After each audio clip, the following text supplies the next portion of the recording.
Journalists who cover the Pentagon now face new restrictions when it comes to reporting on the military. An internal memo distributed Friday says the newly renamed Department of War is committed to transparency and that information must be approved for public release by an appropriate authorizing official before it is released, even if it is unclassified. Back in May, the Pentagon told reporters they would be implementing restrictions to, quote, reduce leaks or unauthorized disclosures. It also began requiring journalists to be escorted through the building.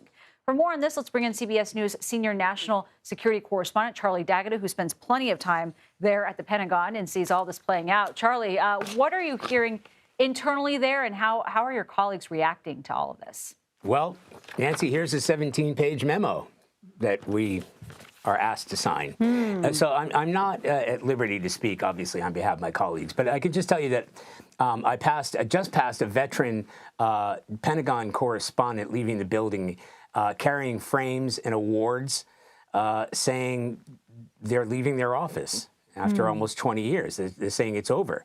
And Secretary Hegseth sent out a post on X when this was announced saying, look, wear a badge and follow the rules or go home. Well, we wear that badge. It's here. I can't show you it because we can't show it on TV. But there is no place that I can walk to outside this office where I can't wear this badge. I can't even go to the bathroom across the hall. But if we sign this new agreement and abide by the rules, this conversation that you and I are having right now will not happen. Not now, not ever, never. And reporters who don't sign that agreement will, abiding to the new rules, will have their credentials, these credentials, yanked anyway.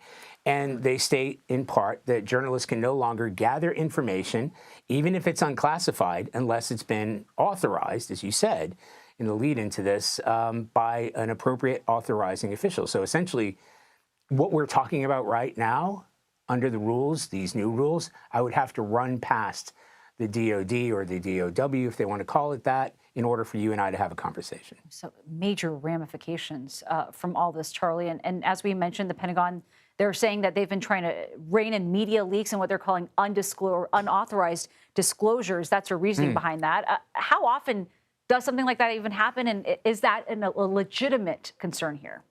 Well, you know, we need to tread carefully because there's a lot at play here. But yes, first of all, there is information that comes out. In fact, there will be information that will be coming out this week that will be termed sensitive, but it's unclassified. So it's the way that we use that information, disseminate that information as professionals in understanding, most importantly, operational security. I've been doing this for, oh my God, 30 years or something. So I appreciate what that means.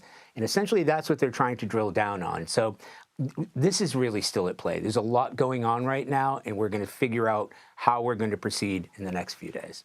Charlie D'Agata, thank you for your reporting, as always. Thank you.